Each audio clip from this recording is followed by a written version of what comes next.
বন্ধুরা যদি শুনে তো এর নেতাগিরি শেষ। আবার এখন কালেমা না পড়লেও এই মজলিসে তার ইজ্জত শেষ। কোন দিকে যাবে? কোন দিকে রাস্তা না পাই এখন ঠিক আছে আমি কালেমা পড়লাম, সুবহানাল্লাহ, ভালো কাজ না? কালেমা পড়ছে, কালেমা পড়ার কারণে রাসূল যে কি খুশি হয়েছে তার কারণ হইল সাধারণ মানুষ মুসলমান হয়েছে না, তো নেতায় কালেমা পড়ছে, নেতায় কালেমা পড়ছে, রাসূল খুব খুশি, খানা খাইয়া আনন্দের সাথে রাসূল গেছে গা। কিন্তু এই যে কালেমা পড়ছে এই খবরটা এর কিছু বাহিনী এর বন্ধুদের কানে পৌঁছায় দিছে। বন্ধুরা সিটটার আগে তার বাড়ি ঘেরাও করছে, ঘেরাও করে উকবা ঘর থেকে বাহির হ, তুই বলে কালেমা পড়ছ? বলে হ্যাঁ পড়ছি। তো তোর এত বড় সাহস কালেমা পড়ছ কেন? খুব রাগ হয়েছে, সেটা খুব সেচ্ছে। একই সাথে চলাফেরা করি, একই সাথে উঠা বসা করি, ব্যবসা বাণিজ্য আমাদের একসাথে, যা কিছু করি তোরে লইয়া করি, তোরে ছাড়া কোনো কাজ কর্ম আমরা করি না। কিন্তু আশ্চর্য হলাম কালেমাটা পড়লি একবারও তো আমাদেরকে জানাইবার মানসিকতা রাখলি না। তুই না ব্যবসা করছ আমাদের সাথে। আলহামদুলিল্লাহ আলহামদুলিল্লাহিল আকরামিল্লাযী খালাকাল ইনসানা ওয়া কাররাম ওয়া আল্লামাহু মিনাল বায়ানি মা লাম ইয়ালাম ফাসুবহানাল্লাযী লা ইহসা ইমতিনানুহু বিল লিসানি ওয়ালা বিল কলম ওয়া নাশহাদু আল্লা ইলাহা ইল্লাল্লাহু ওয়াহদাহু লা শারীকা লাহু وأشهد أن سيدنا وسندنا وحبيبنا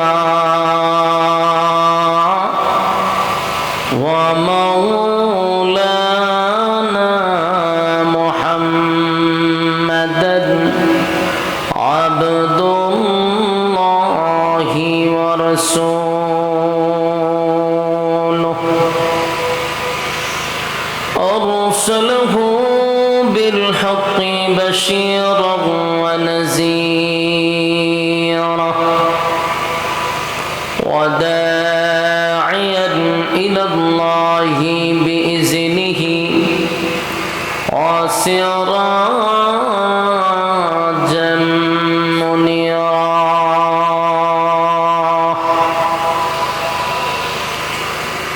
أما بعد فأعوذ بالله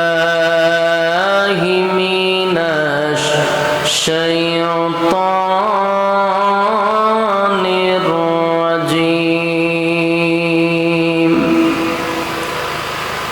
بسم الله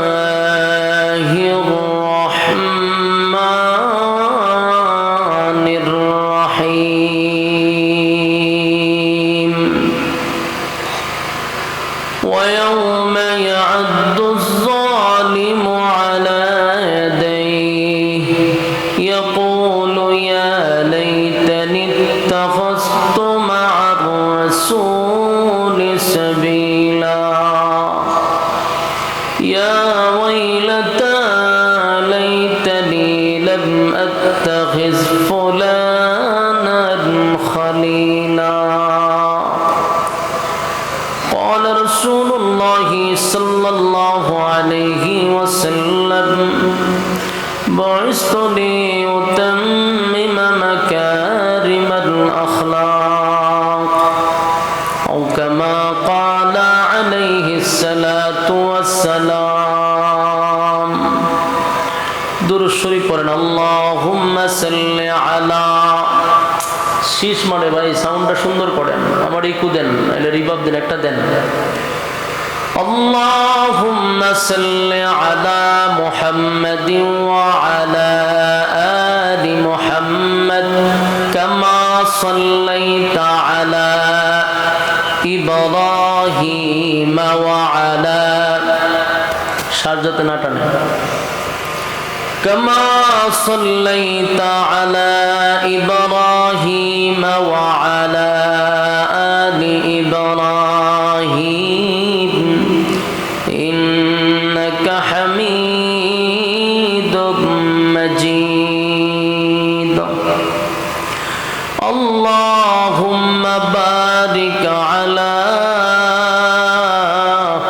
محمد وعلى آل محمد كما باركت على إبراهيم وعلى বারান কমাইছেন তো আগের থেকে كما صليت على إبراهيم وعلى ঠিক আছে إنك حميد مجيد نور عرفان محبت दिल में बर दोनों आलम से हमें कर बेखबर जलो तूने दी है मेरे दिल में यारो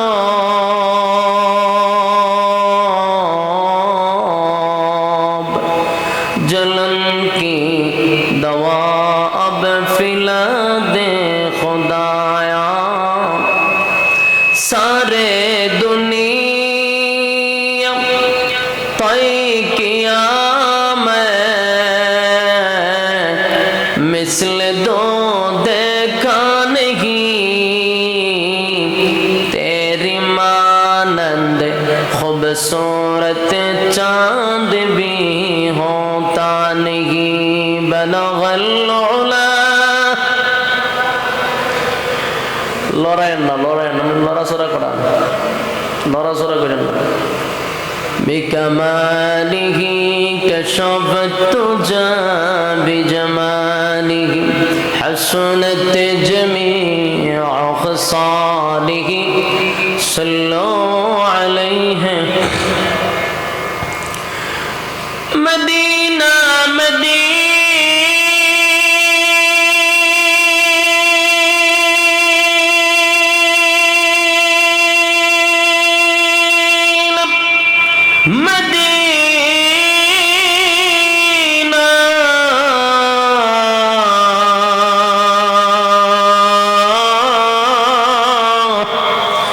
मदीना मदीना मदीना मोमिनों की गुनगुना है दीदारे मदीना बलगल उला बिकमालिही कशफत بجماله حسنت جميع خصاله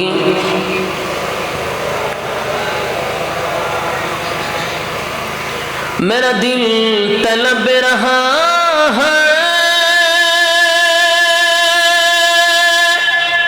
मेरे जलने रहा है सीना ए दवा ओही मिलेंगी मुझले चलो मदीना बलगल उला بكماله كشفت بجماله حسنت جميع خصاله صلوا عليه الحمد لله আয়োজিত ভোলা জেলার জামিয়া হুসাইনিয়া মদিনাতুল উলুম দাওরায়ে হাদিস মাদ্রাসার বার্ষিক ইসলামী মহাসম্মেলনের আজকের সম্মানিত সভাপতি, প্রধান অতিথি, বিশেষ অতিথিবৃন্দ, মুআজ্জিজ মুকাররম হযরত উলামায়ে কেরাম, উপস্থিত আমার তরুণ যুবক ভাইরা, মুরব্বিয়ান আযম, আওয়াজ যতটুকু দূরে যাচ্ছে, অবস্থানরত আছেন পর্দানিশী মা ও বোনেরা, সকলকে আমার অন্তরের অন্তঃস্থল থেকে জ্ঞাপন করছি মুবারক। সবটুকুন শুকরিয়া আল্লাহ সুবহান মহিয়ান গরিয়ান সর্বশক্তিমান আল্লাহ পাকের জন্য, যিনি অত্যন্ত দয়ামায়া করে হাজারো মানুষের মাঝখান থেকে যাচাই এবং বাছাই করে, নির্বাচিত করে, পছন্দ করে, মহব্বত করে জান্নাতি বাগানে উলামায়ে কেরামদের সহবতে সুস্থ অবস্থায় দ্বীনি মজলিসে বসে দ্বীনি কিছু কথা শোনার উদ্দেশ্যে আসার এবং বসার যে সুযোগটুকু আমাদেরকে করে দিয়েছেন রব্বে কারীম, এই জন্য আমরা শুকরিয়া আদায় করছি। আবানত চিত্তে, হৃদয়ের আবেগ অনুভূতি উজাড় করে সমবেত কণ্ঠে উচ্চ আওয়াজে শুকরিয়া আদায় করছি আলহামদুলিল্লাহ। আপনারা আওয়াজ কিন্তু সব দিক দিয়ে কম, দুরুদের সময় আপনারা আওয়াজ নাই, একটু আওয়াজ দিয়ে শুকরিয়া আদায় করেন আলহামদুলিল্লাহ। লক্ষ কোটি দুরুদ এবং সালাম আল্লাহর সৃষ্টির প্রধান আকর্ষণ বিশ্বসভার সভাপতি জনাবে মুহাম্মদুর রাসূলুল্লাহ সাল্লাল্লাহু আলাইহি ওয়াসাল্লামের উপর। সম্মানিত সুধী, আপনারা আসতে পেরে বসতে পেরে খুশি না বেজার? খুশি আলহামদুলিল্লাহ। ভাই কষ্ট নেবেন না মনে, আপনার 2টা বক্স 4টা মনিটর, কিন্তু আমি কানে আওয়াজ পেতেছি না। কেন এগুলো রাখছেন? সাজাইবার লাগিয়া, সুন্দরের লাগিয়া? আপনি স্টেজ কভার দিতে পারতেছেন না, এতগুলো মেশিন রাখছেন এগুলো সৌন্দর্যের লেগে। একটা বক্স দিয়ে মাটি কাঁপাইলাম যায়, 4টা বক্স রাখছেন। সম্মানিত সুধী, আপনারা আসতে পেরে বসতে পেরে খুশি না বেজার? অত্যন্ত গুরুত্বপূর্ণ একটি মজলিস, আবার ঐতিহ্যবাহী জামিয়া হুসাইনিয়া মদিনাতুল উলুম মাদ্রাসা। এটা আপনাদের ভোলা জেলার মধ্যে অন্যতম একটি মাদ্রাসা। অত্যন্ত গুরুত্বপূর্ণ একটি জায়গায় বসছেন। যুগ যুগ ধরে আপনাদের এই মাহফিল হইতেছে আলহামদুলিল্লাহ। বড় বড় উলামায়ে কেরাম এখানে তশরিফ আনছেন। এই অসংখ্য উলামায়ে কেরামদের মাঝখানে সবচেয়ে অযোগ্য এবং নালায়েক আমি এদের মাঝখানে বসতে পারছি, এটা নিজেকে আমি ধন্য মনে করি আলহামদুলিল্লাহ। কারণ এখানে সব বড় বড় উলামায়ে কেরাম, তাদের ছাত্রের যোগ্যতা আমার কাছে নাই। এরপর আপনাদের মাঝখানে দোয়া নেওয়ার উদ্দেশ্যে মনে করতে পারেন এখানে বসছি। আল্লাহ তাআলা যেন আমার জবান থেকে ইখলাসের সাথে কথাগুলি বাহির করে দেয় এবং আপনাদেরকেও যেন ইখলাসের সাথে কথাগুলি শ্রবণ করার তৌফিক দান করে, আমিন। সম্মানিত সুধী, মেহেরবানি করে একটু মনোযোগ সহকারে বসার চেষ্টা করব, কথাগুলি ধৈর্যের সাথে শ্রবণ করার চেষ্টা করব ইনশাআল্লাহ। আপনারা প্রচন্ড ঠান্ডার মধ্যে আরামের ঘুম হারাম করে নরমাল বিছানায় বসছেন। বাড়িতে ভালো ভালো বিছানা আছে, বাহিরে মাস্টার দেওয়ার তো দরকার নাই। আপনার এই বক্সে কিতা করে, আপনার আউটফুটে মাস্টার দেওয়ার দরকার নাই। আপনি বক্সে সাউন্ড দেন, মনিটরে দেন, একটা স্টেজ কভার তো দিতেই হবে আপনার। ওনার সাউন্ড ভালো, কারণ সব বক্তা তো আর সব জিনিস এক, সবার তবিয়ত একরকম না। আমার আওয়াজটা এমনি সব জায়গাতে একটু বেশি লাগে, এর মধ্যে এতগুলা জিনিস আছে কিন্তু আমার খাবার দিতে পারতেছে না উনি। এর মধ্যে আপনাদের এখানে ইসলামী সঙ্গীতের শিল্পীরা আছে, আবু সুফিয়ান ভাই, এরা থাকলে তো আওয়াজ আরো ভালো হওয়ার কথা।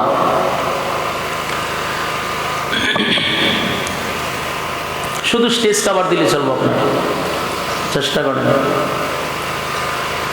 সম্মানিত সুধী, আরামের ঘুম হারাম করে আরামের বিছানা ছাড়ছেন, নরমাল বিছানায় বসছেন আপনারা। সবার বাড়িতে কিন্তু দামি দামি বিছানা আছে।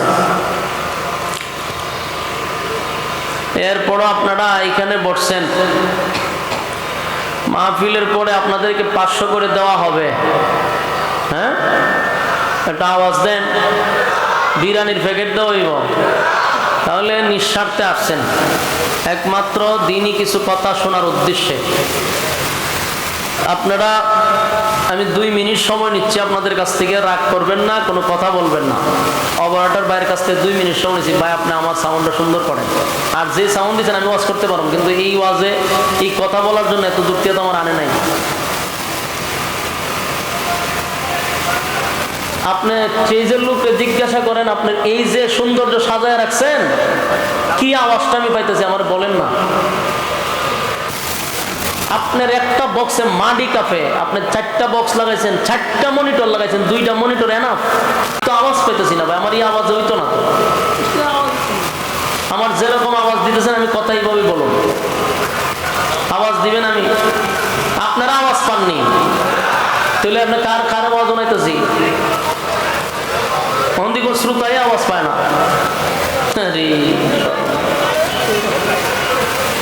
শ্রোতাই বলে আওয়াজ পায় না। আচ্ছা ঠিক আছে, ওনার একটু সময় দেন, মেশিনারি জিনিস তো তাড়াহুড়া করলে আবার। ঠান্ডা মাথায় কাজ করেন, অসুবিধা নেই, আপনি কাজ করেন, ঠান্ডা মাথায় কাজ করেন। দেখেন কোনো সাইড মাইট লট ছুটে গেছে নি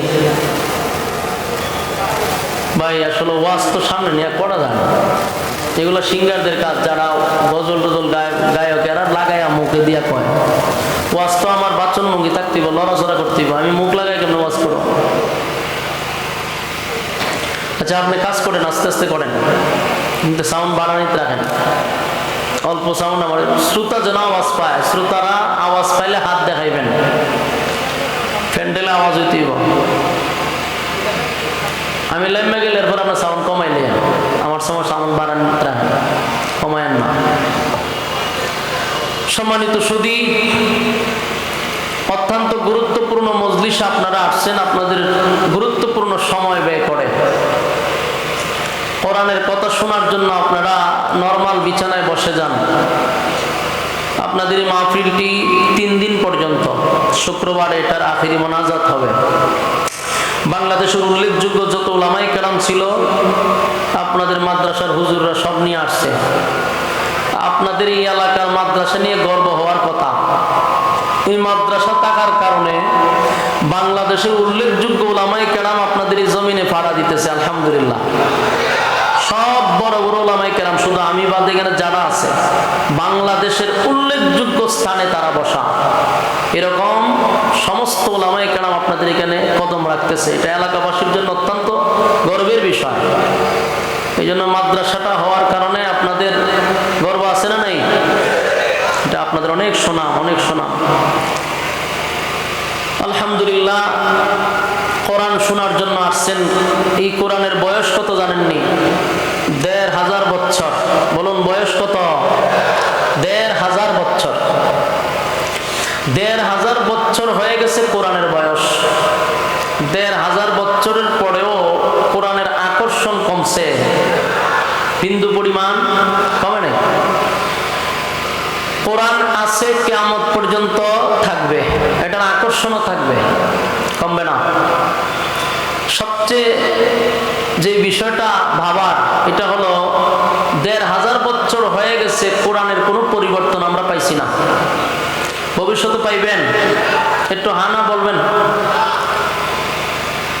আসমানি কিতাব কিন্তু আরো আছে, আল্লাহ আরো নাজিল করছিল।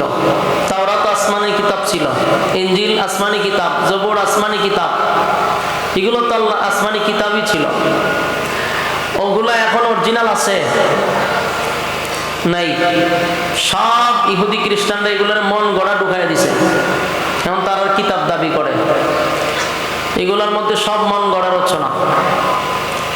তো এইগুলো পরিবর্তন হলো কেন? কোরআন 1500 বছর পর্যন্ত একটা শব্দ তো দূরের কথা, একটা নক্তারও পরিবর্তন হয় নাই। না হইছে? বক্সের রিভাব দেন, বক্সের রিভাব দেন, রিভাব দেন। কেড়ে যেটি আনছি বললাম না। সম্মানিত সুধী, একটা নক্তার পরিবর্তন হয় নাই, শব্দ দূরের কথা। তাহলে অন্যান্য কিতাব আসমানি ছিল, এগুলো পরিবর্তন হইল কেন, আর এটার পরিবর্তন হয় না কেন? বিষয়টা বোঝার দরকার আছে না নাই? আপনার সাউন্ড এখন ঠিক আছে, আল্লাহ রস্তে আপনি লড়াইয়েন না। আপনি যদি আবার কথা কইতে গেলে কমাইলাম তাহলে সমস্যা হইব। লড়াই না, এখন ঠিক আছে। আপনি চা টাকায় আনজান এখানে থাকলে হাতে মন চাইব লড়াইবা, এখন সুন্দর হয়েছে। সম্মানিত শুধু একটা আপনারা আবার শুনেন তো, হ্যাঁ ঠিক আছে, এখন ঠিক আছে। একটা নক্তার পরিবর্তন হয় নাই, তাহলে অন্যান্য কিতাব পরিবর্তন হইল কেন? কোরআনের পরিবর্তন হইল না কেন? অন্যান্য কিতাব নাজিল করার পরে আল্লাহ এই কথা বলে নাই যে এটা আমি নাজিল করছি, হেফাজতের দায়িত্ব আমি নিছি, এই কথা বলছে। কিন্তু কোরআন নাজিল করে আল্লাহ বলেন আমি নাজিল করছি, হেফাজতের দায়িত্ব আল্লাহর হাতে নিছি। কোরআন নাজিল করার পরে দায়িত্ব আল্লাহর হাতে। কোরআনে আল্লাহ নিজে বলেন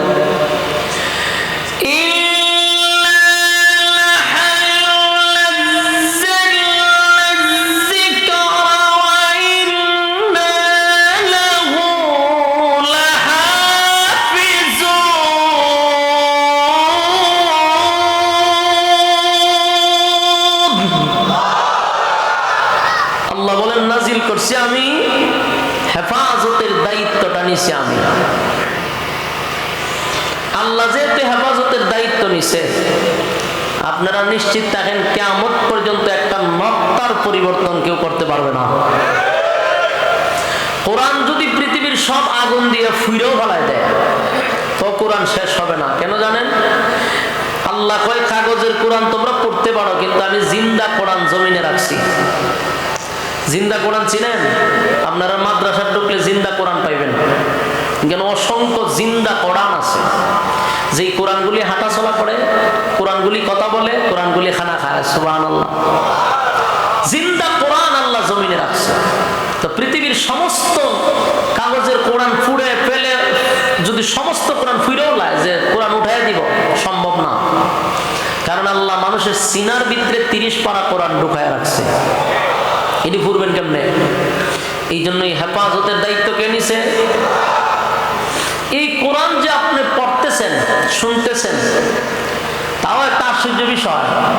পৃথিবীতে যত গ্রন্থ আছে, আপনারা যারা বই পুস্তক পড়েন, বইয়ের একেবারে শেষ পৃষ্ঠায়, বইয়ের একেবারে শেষ পৃষ্ঠায় দেখবেন রাইটারের কিছু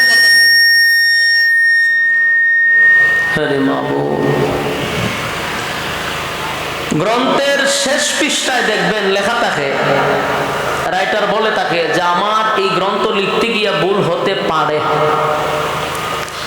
আপনারা কেউ ধরতে পারলে আমাকে জানাবেন, পরবর্তীতে সংশোধন করব। একটা কোড নাম্বার দিয়ে দেয়, নাম্বারে মেসেজ করে জানাই দিবেন। আর এখন তো মোবাইল নাম্বারই দিয়ে দেয়। রাইটার দুর্বল যে আমার ভুল হতে পারে। পৃথিবীতে শুধু একটা গ্রন্থ আছে যার শুরুতে আল্লাহ বলছেন ভুল নাই। আপনার এলাকাতে সুবহানাল্লাহ আছে, তো থাকলে কইবেন। পৃথিবীতে একটা গ্রন্থ যেটার শুরুতে কি বলছে? ভুল নেই। সুবহানাল্লাহ, সুবহানাল্লাহ। কারণ এই রাইটার দুর্বল না, ঠিক না? পৃথিবীর সমস্ত রাইটাররা দুর্বল। সে লিখার পরে কনফার্ম হতে পারছে না, তার অবশ্যই ভুল হতে পারে, এটা সে স্বীকার করে। আর রব্বে কারীম কোরআন নাজিল করে হেডলাইনে বলে দিছে ভুল নাই। সুবহানাল্লাহ।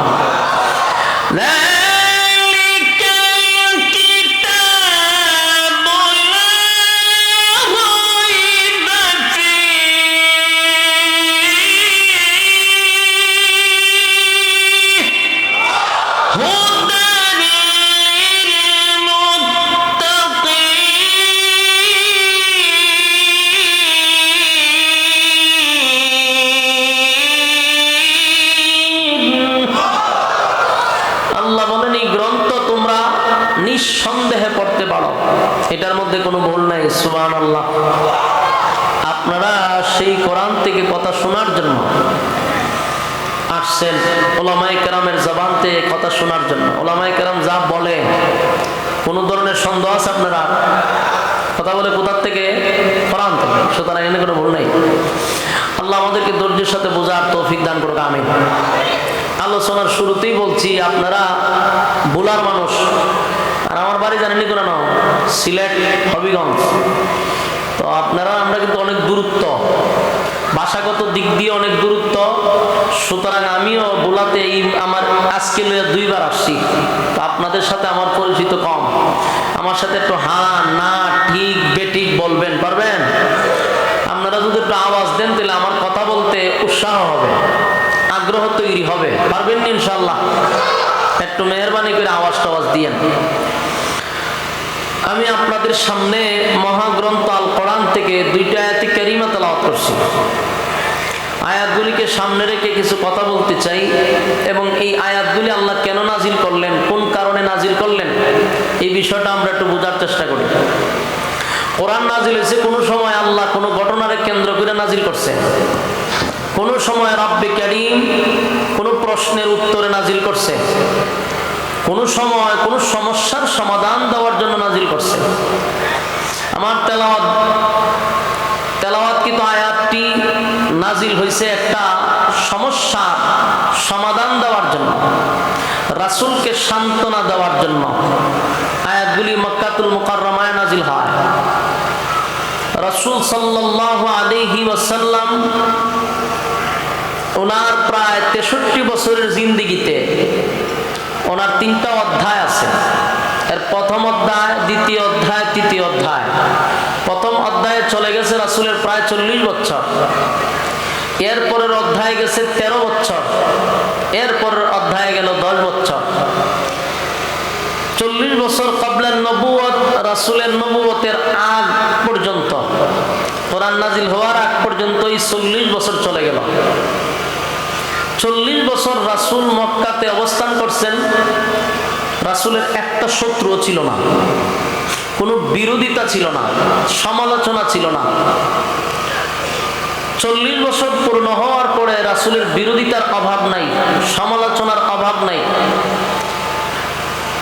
নবুয়তের পর হইল 23 বছর, আর মক্কাতে ছিলেন 13 বছর, হিজরতের পরে 10 বছর, আর টোটাল 53 বছর ছিলেন মক্কাতে। তো মক্কার নবুয়তের পর হইল 13 বছর, আর নবুয়তের আগে 40 বছর রাসূল সাল্লাল্লাহু আলাইহি ওয়াসাল্লাম মক্কাতে ছিলেন, একটা শত্রু ছিল না। 40 বছর পূর্ণ হওয়ার পরে রাসূলের শত্রুর অভাব ছিল না। এই সমস্যাটা কেন হইল? আগে শত্রু ছিল না, এখন শত্রু অভাবও নাই। 40 বছর রাসূল জীবন যাপন করছে, নীরব জীবন, আদেশও নাই, নিষেধও নাই। যেখানে আদেশ নাই, যেখানে নিষেধ নাই, এখানে শত্রুও নাই। আপনি যখন আদেশ করবেন, নিষেধ করবেন, তখন আপনার শত্রুর অভাব থাকবে না। এটা হলো সমাজের সবচেয়ে বড় বাস্তবতা। খারাপ কাজে বাধা দিবেন, অসৎ কাজে নিষেধ করবেন, তো আপনার শত্রু বেড়ে যাবে। আর যদি আপনি চুপ থাকেন, ভালো তো নাই মন্দ তো নাই, আপনার শত্রু নাই। এটা হলো বুবা। বুবার কোনো শত্রু আছে? 40 বছর রাসূল ছিল নীরব জীবন, আর 40 বছর পূর্ণ হওয়ার পরে আদেশও ছিল, নিষেধও ছিল, তাই রাসূলের শত্রুও ছিল। এখন আদেশ কি আর নিষেধ কি? 40 বছর পূর্ণ হওয়ার পরে আল্লাহর পক্ষ থেকেই মেসেজ আসছে যে আপনি এখন আর চুপ থাকলে চলবে না, মানুষের সামনে আপনি তুলে ধরুন লা ইলাহা ইল্লাল্লাহ, নেই কোনো মাবুদ আল্লাহ ছাড়া। এরপরে বলেন মুহাম্মাদুর রাসূলুল্লাহ সাল্লাল্লাহু আলাইহি সাল্লাম, আপনি আল্লাহর বান্দা এবং রাসূল। এতদিন ছিলেন শুধু আব্দুল্লাহর পুত্র মুহাম্মদ, আর এখন থেকে শুধু মুহাম্মদ না, আপনি হলেন মুহাম্মাদুর রাসূলুল্লাহ। কথা বুঝতেছেন? একটু আওয়াজ টাওয়াজ দিয়ে, আজকে আমার কথা বলার মন মানসিকতা নষ্ট হয়ে গেছে আপনার এই আওয়াজ দিকটা। মাইকেরও আওয়াজ নাই, আমার মন মতো আওয়াজটা পাইলাম না। তো যেমন আছে আমি এমন কথা বলবো, কিন্তু আপনারা একটু কথা বললেন। সম্মানিত শুধু রাসূল সাল্লাল্লাহু আলাইহি ওয়াসাল্লাম আল্লাহর পক্ষ থেকে এই মেসেজ পাওয়ার পরে রাসূল কিন্তু বসে রইল না। মানুষকে রাসূল ডাক দিয়াই না, দাওয়াত খাওয়ানোর উদ্দেশ্যে মানুষকে একত্রিত করছে।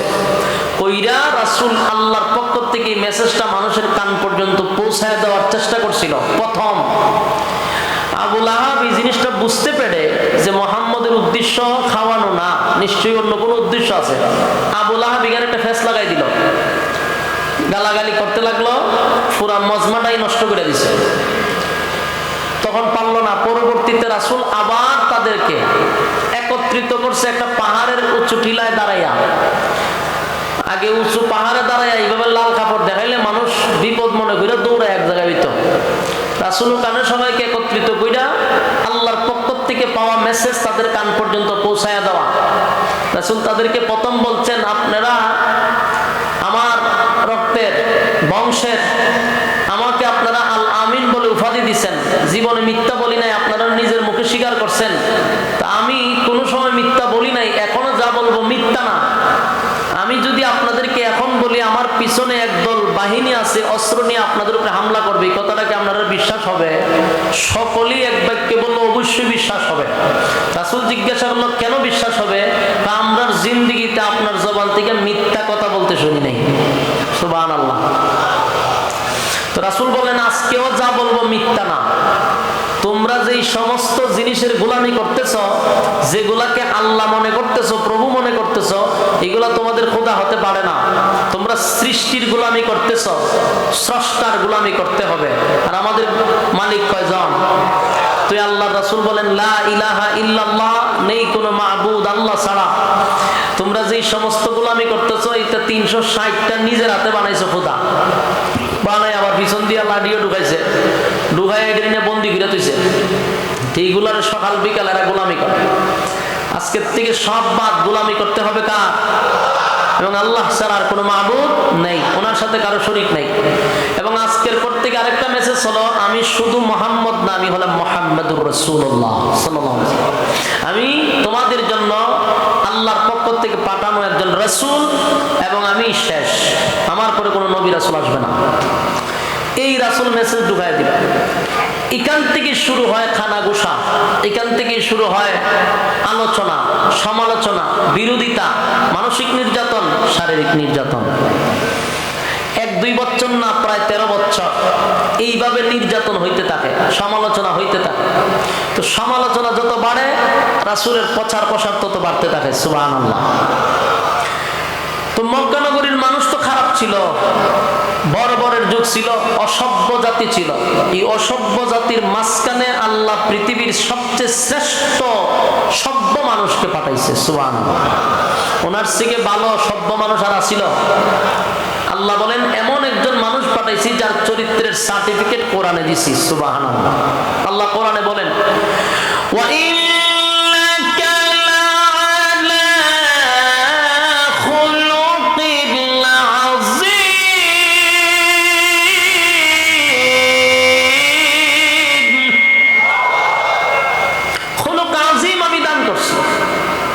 যার চরিত্রের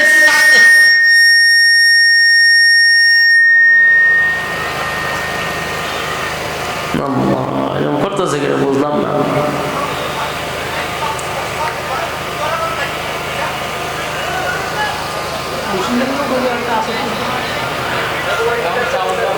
আমার সময় আপনি কামটা করতেছেন, বুঝলাম না।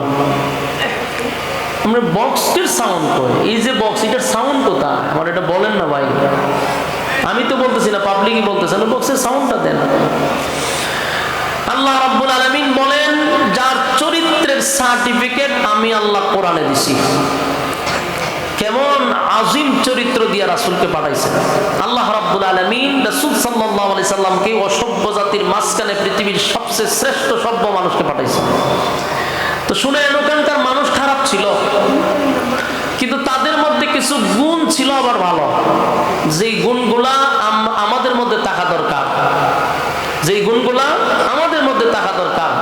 এর মধ্যে উল্লেখযোগ্য একটা গুণ ছিল, তাদের মধ্যে একটা ভালো অভ্যাস ছিল, যেটা আজও আপনি মক্কাত গেলে পাইবেন, আজও আপনি মদিনায় গেলে পাবেন। তাদের এই অভ্যাসগুলি এখনো আছে। উল্লেখযোগ্য একটা গুণ ছিল, তারা যতই খারাপ হোক, এদের মধ্যে একটা গুণ ছিল, তারা মেহমানদারি করাইতে পছন্দ করত। এই গুণটা আপনি মক্কায় যান, এখনো যারা হাজী সাহেব আছেন তারা জানেন, এখনো কিন্তু এই গুণ তাদের মধ্যে আছে। তারা মেহমানদারি করাইতে পছন্দ করত। আল্লাহর কাছে এই গুণটা বড় ভালো লাগছিল। এরা মানুষকে খাওয়াইতে খুব পছন্দ করে। তো রাসূল সাল্লাল্লাহু আলাইহি সাল্লামের যুগে তখনও মানুষ খাওয়াইতো তারা, যদিও তারা মূর্তি পূজারী ছিল, কিন্তু মানুষ খাওয়াইতো। এদের মধ্যে জাহান্নামের একজন সিল মারা ছিল উকবা ইবনে আবু মুঈত, হে সিরিয়ায় ব্যবসা করার জন্য গেছিল। তো ব্যবসার এক পর্যায়ে তার প্রচুর টাকা লাভ হয়েছে। লাভের টাকা নিয়ে আসে আর চিন্তা করে আমি মক্কায় গিয়ে মানুষদেরকে খাওয়াবো। বলুন তো দেখি উদ্দেশ্যটা খারাপ না ভালো? ভালো, ভালো একটা পরামর্শ। আর আমাদের সমাজে বেশি টাকা লাভ হইলে লাভের টাকা আবার লাভে লাগায়, কিন্তু সে বেঈমান হয়েও চিন্তা ভাবনা করলো আমি লাভের টাকা দিয়া মক্কাতে গিয়ে মানুষ খাওয়াবো। তাই মক্কায় আইছে। খানা যে খাওয়াইবেন চিন্তা করতেছে সবাইরে খাওয়াই এত লাভ নাই, খাওয়াইবই যেহেতু সবচেয়ে ভালো মানুষটারে খাওয়াবো। তো ভালো মানুষকে চোখ বন্ধ করে দেয়, আল্লাহ রাসূলের চেয়ে ভালো মানুষ আর কেউ নাই। সুবহানাল্লাহ। অথচ এখানে কিন্তু বিরোধিতা তখন চলতেছে রাসূলের ব্যাপারে, চতুর্দিক দিয়ে বিরোধিতা চলতেছে, কিন্তু এরপরও হেও কিন্তু রাসূলের বিরোধিতা করে। তারপরও তার মাইন্ডে আসছে রাসূলের চেয়ে ভালো মানুষ কেউ নাই। সে গেছে রাসূলের কাছে গিয়া বলতেছে যে আমি আসছিলাম একটা বিষয় নিয়ে আপনার কাছে, আমার বাড়িতে একটু মানুষ খাওয়াবো, তো আপনি যদি আমার বাড়িতে দাওয়াতটা রাখতেন তাহলে আমি আপনাকে ওখানে রাইখে আপনারা খাওয়াইতাম। অভাব অনটনের সময় সবার পেটে কিদা, সাথী সঙ্গীদের পেটেও কিদা। রাসূল তেমন একটা খুশি না, কারণ সাথী সঙ্গীদেরকে এখনো দাওয়াত দেওয়া হয় নাই। সাথী সঙ্গীদেরকে সহজে দাওয়াত দেওয়া হয়েছে, রাসূল খুব খুশি হয়েছে, কারণ সবার পেটে পাথর, পেটে এত কিদা। রাসূল বলেন তোমার দাওয়াত আমি রাখলাম।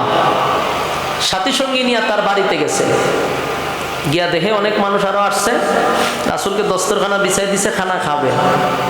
ঠিক এই মুহূর্তে আল্লাহ রাসূলের মাথায় একটা কথা স্মরণ করায় দিল যে আপনি যে খানা খাইতে আসছেন এত মূর্তি পূজারি, আর আপনি হইলেন পয়গম্বর।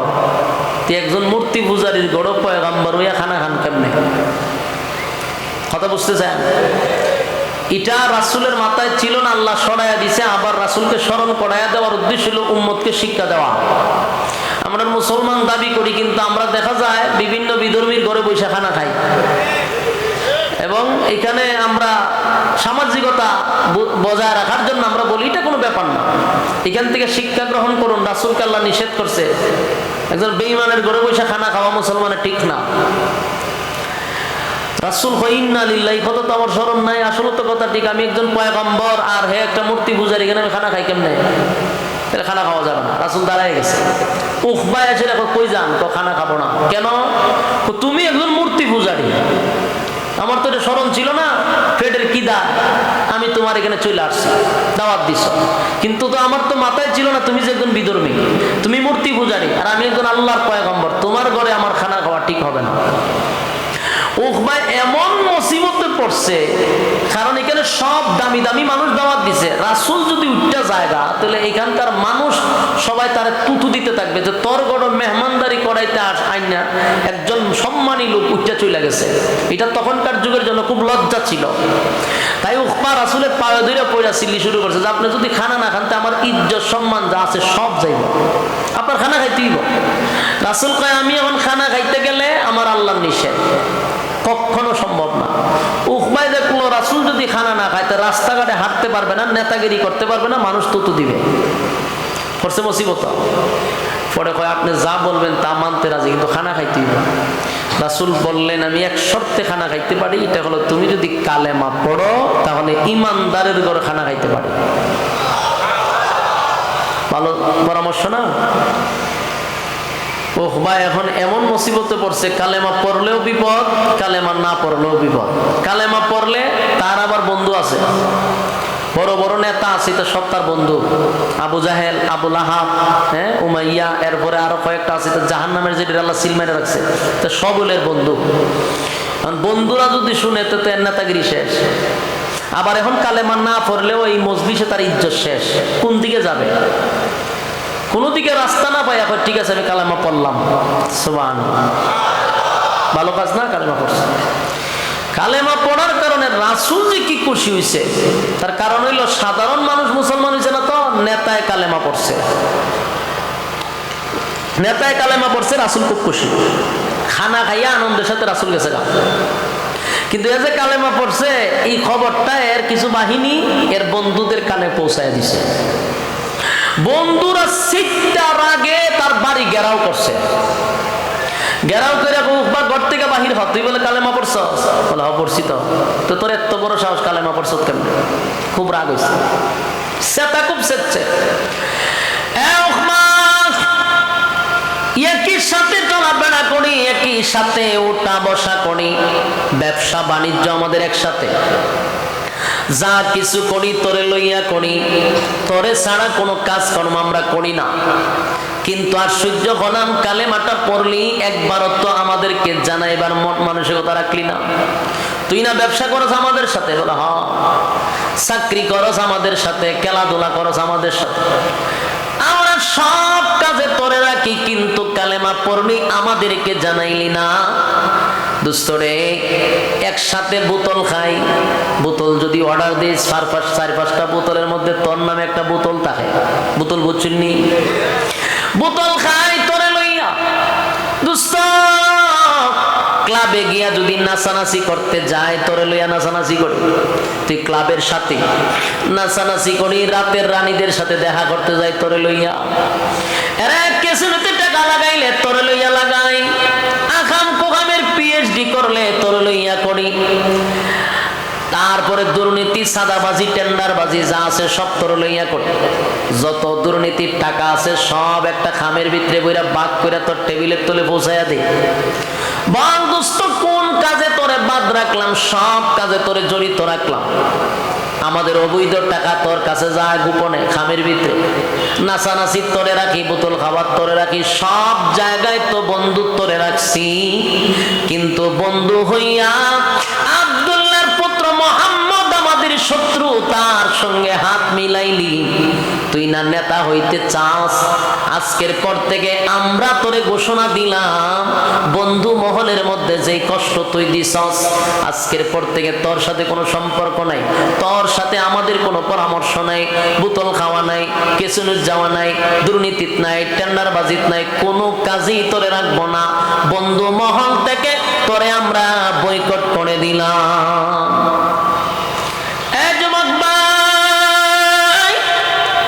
দিলের কান লাগাইয়া কথাগুলি শুনবেন, বিশেষ করে ইয়াং জেনারেশন যারা, এখনকার জেনারেশনদের জন্য কথাগুলি খুব গুরুত্বপূর্ণ।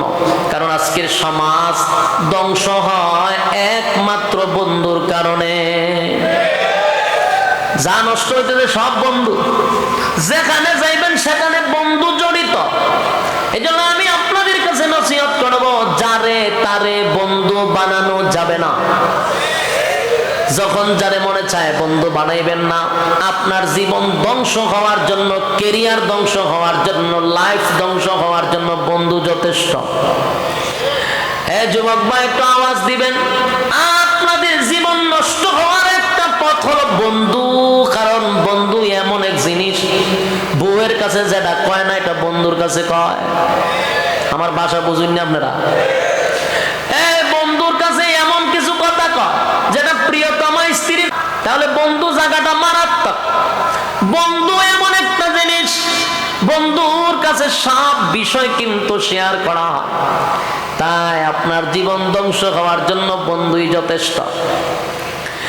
বন্ধু বানানোর ক্ষেত্রে খুব সাবধান। এর যুবক ভাই, উকবার বন্ধুগুলো ছিল মারাত্মক, ডেঞ্জারাস। এই বন্ধুর কারণে উকবা তো নষ্ট এমনি ছিল, আরো নষ্ট হয়েছে। সব দিক দিয়া বন্ধু জড়িত। আপনারা যদি ইতিহাস পড়েন, ফেরাউনের ইতিহাসও যদি পড়েন, ফেরাউন ধ্বংসের একমাত্র কারণ হলো ফেরাউনের বন্ধু। ফেরাউনের ইতিহাস যারা পড়ছেন দেখবেন, ফেরাউনের বন্ধু ছিল হামান। হামাইন্না কিন্তু ফেরাউনের বুদ্ধি দিয়া দিয়া খুদা পর্যন্ত বানাইছে। ফেরাউন্না কইছিন, আমি যে খুদা হইতে চাই, আমার তো মানুষে ফিডাইব। হামাইন্না কয়, কোনো ফিডাফিডি নাই, তোরে খুদা বানানির দায়িত্ব আমার। কে কয়? বন্ধু কয়, তোরে খুদা বানানোর দায়িত্ব আমার। শুধু কর্মসূচি এখন থেকে শুরু কর, প্ল্যান শুরু করে দেখ। তাহলে ফেরাউনকে ধ্বংস করছে বন্ধু হামান। আর রাসূলের যুগে আবু জাহেলের কিছু বন্ধু গ্রুপ ছিল, তারা বন্ধুর জীবন ধ্বংস করছে। উকবারে ডাক দিয়া কয়, উকবারে বন্ধুদের সাথে যেই পরিমাণ গাদ্দারি করছস, আজকের পর থেকে তোরে বয়কট করলাম রে, বয়কট করলাম। আর কোনোদিন তোর সঙ্গে আমাদের চলাফেরা হবে না। নেতা ওই তিনি তোরে নেতা বানানো, বোতল খাই তিনি আর জীবনে বালা কইরা খাওয়ামো, ক্লাবও যাই তিনি তোরে যাওয়ামো। আজকের পর থেকে তোর সাথে আমাদের কোনো ওঠা বসা নাই, তোরে বয়কট করলাম। এখন উপায় চিন্তা করলাম, সর্বনাশ, মুহাম্মাদের কালেমা পড়ার কারণে বন্ধুরা আমাকে ছেড়ে চলে যাবে, নেতাগিরি আমার চলে যাবে, আবু জাহিল্লা সেতা, আমার তো উপায় নাই। তাই উকবার সাথে সাথে একটা পল্টি মারছে, পল্টি বুঝেন না আপনারা, সাথে সাথে পল্টি মারছে, ডাক দেয়া কয় দুস্থ তারা আমার সাইরা যাবি না দুস্থ রে। আমি কালেমা পড়ছি কথা ঠিক, কিন্তু এটা অরিজিনাল মুহাম্মাদের কালেমা পড়ছি না। জোরে কন্যা নাউযুবিল্লাহ। কি পরিমাণ পল্টি মারছে।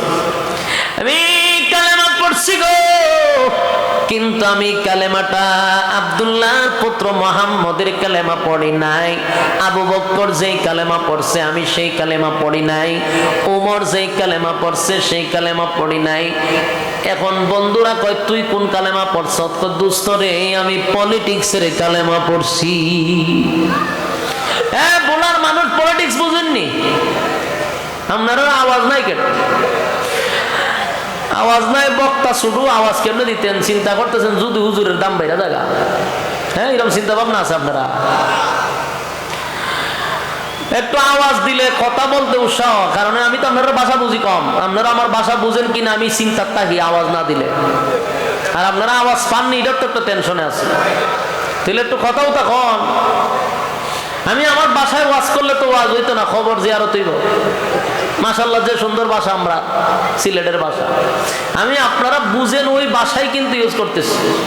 এরপরে যদি না বুঝেন তাহলে তো কপাল খারাপ। বুঝেন যে এটা তো আমার বুঝাইতেইব, হ্যাঁ না মাধ্যমে আমার বুঝাইতেইব। একটু দিলের কান লাগায় শুনেন, বিশেষ করে যুবক, ইয়াং জেনারেশন। আজকে তোমাদের জন্য এই কথাগুলি খুব প্রয়োজন, বৃদ্ধদের জন্য না, শুধু আমাদের যুবক ভাইদের জন্য কথাগুলি একটু দিলের কান লাগায় শুনেন। যা করছেন আজকের থেকে ব্রেক দিতে হবে। যার তার সঙ্গে বন্ধুত্ব হবে, যারে তারে বন্ধু বানানো যাবে। এ যুবক ভাই, উকবার ডাক দিয়ে কয়েক কালেমা পড়ি নাই, সাথে সাথে পল্টি মারছে। আমি কালেমা পড়ছি গো। কিসের কালেমা পড়ছ? কয় আমি পলিটিক্সের কালেমা পড়ছি। কয় সুরা পলিটিক্সের কালেমা কি? দুস্থ শুন ভালো করে, আব্দুল্লাহর পুত্র মুহাম্মদকে আমি দাওয়াত দিয়ে নিয়ে আমার বাড়িতে খাওয়াইছিলাম। খানার টেবিল থেকে দাঁড়ায় কয় খাইব না। কেন খাবে না? কয় সে বলতেছে আমি মূর্তি পূজারী, সে পয়গম্বর, মূর্তি পূজারীর ঘরে খানা খাবে না। দুস্থ তোরা ক এই মজলিস থেকে যদি আব্দুল্লাহর পুত্র মুহাম্মদ উঠে যায় রে, সমাজের মধ্যে আমি মুখ দেখাইতে পারবো না, সবাই আমার মুখে তুতু দিবে। তাই বাঁচার জন্য আব্দুল্লাহর পুত্র মুহাম্মদের কালেমা পড়ে ঈমান আনছিলাম। এটা আমার পলিটিক্সের কালেমা ছিল। নাউজুবিল্লাহ। কি পরিমাণ সিটার চিন্তা করেন, পল্টি লইছে। এ যুবক ভাই, উকবার বন্ধুগুলো ছিল ডেঞ্জারাস, মারাত্মক, এর থেকে আরো বেশি শিয়ানা। বন্ধুগুলা ডাক দেয়া কয় দুস্থ রে, এত সহজে তোরে আমরা বিশ্বাস করতে পারি না, কারণ তুই বন্ধু মহলের সাথে বেঈমানি কইরা লাইছস, সুতরাং তোরে এত সহজে বিশ্বাস করা যায় না। আমরা জানি আব্দুল্লাহর পুত্র মুহাম্মদের কালেমা যে পড়ছে রে, কালেমা যে একবার পড়ছে জীবন চলে যেতে পারে, কিন্তু ঈমান ছাড়তে পারে না। এটাই এমন এক শক্তিশালী জিনিস, জীবন ছাইরা দেয় কিন্তু ঈমান ছাড়ে না। আবু জাহিল্লা ডাক দেয়া কয় দোস্ত শুন, আমি সুমাইয়ারে মারছি রে। সুমাইয়া একটা মহিলা, এর ঈমান এত শক্ত ছিল, জীবন দিয়া দিছে, ঈমান দিছে না। তোরে তো এখনো ফিডাই দিছি না, মায়ের দিছি না, তুই কালেমা ছাড়লে কেমনে? কথা বুঝতেছে না মা? হয় আমি সুমাইয়ারে মারছি, জীবন দিছে, ইমান দিছে না।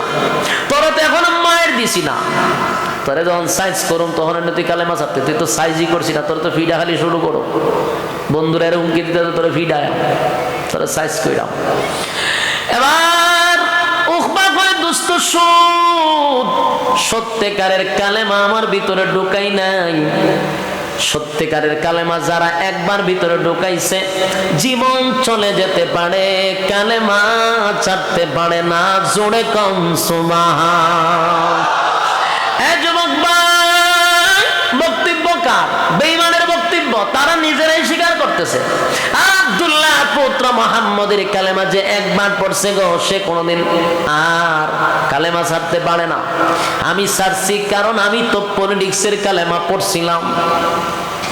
এবার এই যুবক ভাই, আবু জাহিল্লা এর মধ্যে হলো উমাইয়া, আরো আছে কয়েকটা, তো সবটি আল্লাহ জাহান্নামের সিল মেরে রাখছে। সবটি শয়তানগুলি এর বুদ্ধি দিছে, দুস্থ দাঁড়া, তুই যে ফল্টি বাজ আমরা কেমনে বুঝবো? তুই আবার ফল্টি দিতে না এমন তো কোনো গ্যারান্টি নাই।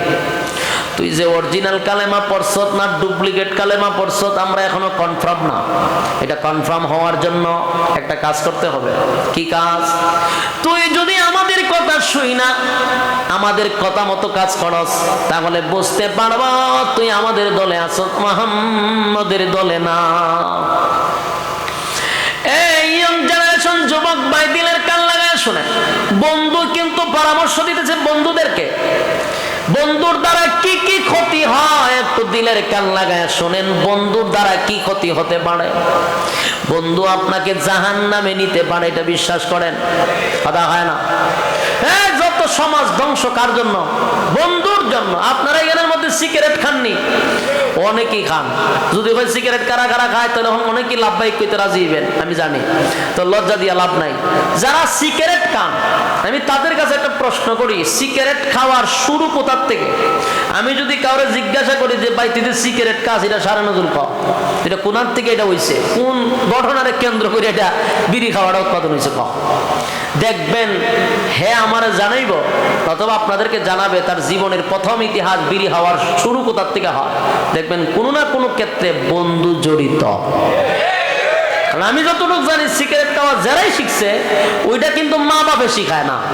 আপনারা বলা থেকে মা বাপে সিগারেট খাওয়া শিখায়, 7 বছরের সময় কয় যে আব্বু একটু টান দাও বলে, অথবা মা শিখায় যে বাবা সকাল বিকাল 2টা টান দিয়ে শিখবা, আস্তে আস্তে। শিখায়নি? তাহলে খেয়ে শিখায় স্কুলের স্যারেরা যে 10টার পর থেকে সিগারেট খাওয়ার প্রশিক্ষণ দেওয়া হবে, এমন কোন ক্লাস আছে বাংলাদেশে? তাহলে বোঝা গেল সিগারেট মা বাবা শিখায় না, সিগারেট খাওয়া উস্তাদরা শিখায় না। সিগারেটের একটা উস্তাদ আছে, এটি হলো বন্ধু। খাতা খায় না, সিগারেটের উস্তাদই হলো বন্ধু। যারাই সিগারেট খায়, আমি বুকে হাত দিয়ে বলতে পারবেন আপনারা যে এটার উস্তাদ বন্ধু। এই কাজটা অন্তত বন্ধু শিখায়। যদি আপনারা স্মরণ না থাকে তাহলে ধ্যানমগ্ন অবস্থায় কতক্ষণ বসে থাকবেন, শুরুটা কই থেকে হয়েছিল। দেখুন আপনি ধ্যানের ভিতরে শয়তানে ঢুকাই দেবো যে তোর বন্ধু। বলুন কে? মাশাআল্লাহ, বন্ধুই কাজগুলো খুব সুন্দর করে করাইতে পারে। এরপরে যারা গাঞ্জা খায়, এরপরে এখন বাড়িছে কিতা নেশাগ্রস্ত যে সমস্ত পণ্যগুলা, এই যে ট্যাবলেট, এরপরে বাড়িছে এখন কিতা, এটা নামও চিনি না, ওই যে আপনার ডাইল হয় একটারে, এরপরে ডাইল একবার আমি পড়ছিলাম বেজালো। আমার কাছে একজন এসে দেখো ভাই এত এলাকার মধ্যে ডাইল কোর, ডাইল খায়, আমাকে ডাইল খেলে কি দিচ্ছে? আমি তো ডাইল খাই। আমি তো আর এটার হাকিকত বুঝছি না। আমারও যখন গেছে আমি ডাইল তো আমিও খাই। আরে এই ডাইল না, আমি কোন ডাইল? বুটের ডাইল। বুটের ডাইলও খাই। বুটের ডাইল না, আমি মসুরি, মসুরিও না। হ্যাঁ বেটা, এরপর আবার ডাইল কি আছে? মুগ ডাইল নেই, মুগ ডাইলও খাই। আমার জীবনে জানতাম না যে ডাইল যে একটা নেশাগ্রস্ত জিনিস। ওই দিন শুনছি আমার বাইরে এইটা না, এই ডাইল হইলো খাইলে পরে এটা নেশা। সর্বনাশ, তুই তো আর মানুষের দ্বারা কোন যেত না যে ডাইল খাই। সাবধান, ডাইল খাই কথাটা কইলে ডর করে, ভয় লাগে। এখন বেরিয়েছে ডাইল।